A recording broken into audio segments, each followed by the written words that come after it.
Hello. So in this lecture, I will really focus on the essence of dispatch.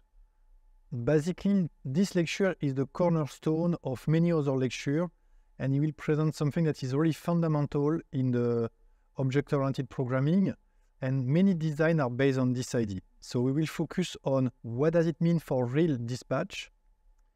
So the objective, this is really to understand what is light binding, or to understand what is in fact sending a message. And not just something that you write fast and then you think that you understand, but at the end you don't get it. So this is really the heart of object-oriented design. So we will take some time to go over that. I will take Boolean as an example for this lecture. So in Pharo, Booleans are, I would say, normal. They just have a superb implementation that we will discover. So you get classical messages like and, or, not that are eager, so this means that both arguments are executed, or in Pharo, the receiver and the argument are executed, evaluated. Or you have also or and like a lazy one, which will only execute what is needed on demand. And in Pharo, you have also what is a bit different from the other languages. You have also the condition, if true, if false, if true. And yes, conditionals in Pharo are messages that are sent to Boolean object. But this is not the focus of this lecture. I just wanted to take this example because it is really beautiful. So the first thing that we will do, this is you will do 3 exercises. So I will present an exercise and then I will let a couple of minutes so that you can press the pause and do it at home. So the first example will be implement not, the Boolean negation. The second example will be implement or.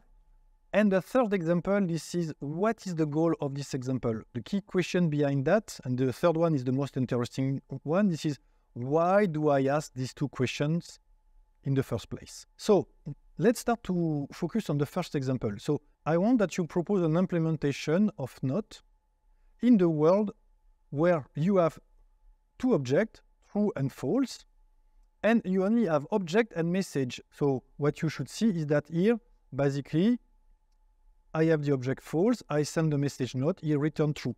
So in Java, for example, you will write it like that. You send the message not to the object false. And then when you have the object true, you send the message not and you will get false. So the same, that would be true. I send the message not and I get false. So I will give you some hints for this exercise.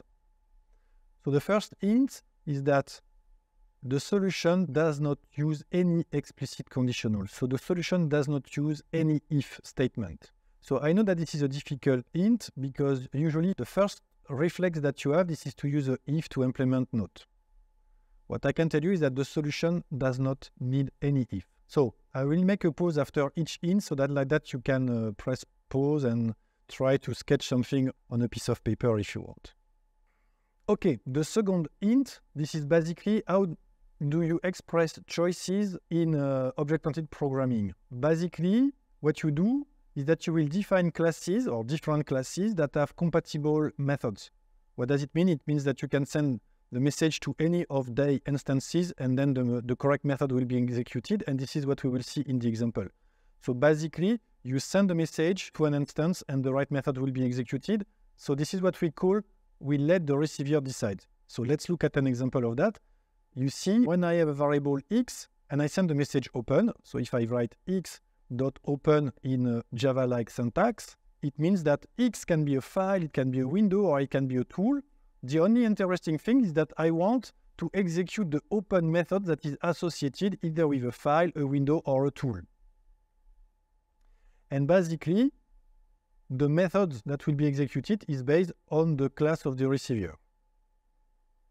So I don't know if that gives you some idea how to implement not, but let's see, because now I will give you a third hint. So the solution has at least 2 classes.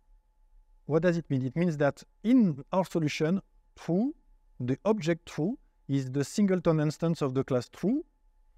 The object false that I gave you at the beginning is the singleton instance of the class false. So the singleton aspect is just to make sure that this is like that in Pharo, but in this lecture, we don't care that this is a singleton or not. So actually, the Pharo implementation used 3 classes, Boolean, true, and false. So let's look at that. So we have Boolean, that is abstract. It is not necessary to have it. We could have a solution without Booleans, but this is good for reuse purposes. And then we have the class true with its instance true, and the class false with its instance false. And we have 2 methods. So here we will have a method in the class true and a method not in the class false. So now normally you should get what is the implementation. So basically, in the class false, the implementation of not, this is just to return true. In the class true, the implementation of not, this is just to return false. So let's look at it graphically. So we have the situation like that. Not in class true return false, false in the class false not return true. So how does it work at runtime? So now I send a message not to the object true. So I look in the class of the receiver, which is true, and I find not here. I said, oh, this is this one, and I return false. Now when I send a message not to my instance false, where do I look? I look in the class false, I find the method not, which is this one, and returns true. So what you see is that we have 2 classes, and because we have 2 classes, we have 2 methods, and the correct methods will be executed depending on the receiver. What we see is that in the Pharo implementation, we will have the class Boolean, which is abstract, the class true and the class false. They implement all these different kinds of methods that they specialize for their specific instance. So now, let's look at the second example. So the idea this is to implement OR. So here I wrote the table for OR. So if I have true or true, I get true. If I have true or false, I get true. If I have true or anything, I get true. If I get false or true, I get true. False or false, I get false. And false of anything, this is anything. So just take 2 minutes and propose an implementation of this method. So basically, we will have the same that for OR. On the class Boolean, we have an abstract method. So in Pharo, we write self-subclass responsibility, but it means that the method is abstract. And then on the class false, what do we have? We will have, if I have the method OR with an argument, I just return the argument, because this is what is written here. So, oh, if I have true, I return true. If I have false, I return false. Anything, return anything. So I said, okay, just return the argument. This is what it means. Now let's look at the class true. So this is the value for OR in presence when the receiver is true. So in the class true, I just return true. So this is what I'm doing here. So again, what you see is that I have 2 implementations for the method OR. So basically, just a parenthesis, in Pharo, if you look at the code, you will see that this is not written true like that, but self, indeed, because the receiver is true in that case. So I really return the receiver. This is what I mean. So if we look at it visually, again, we have 2 implementations of OR, this one and this one. When I send a message to true, to this receiver, I will look here and I will return, it will return me true.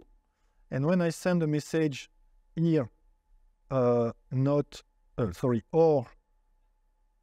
argument, I will look for this one and it will return me the argument.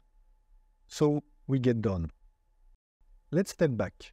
In fact, what we see in this example is that at no point in time I was asking what is the receiver.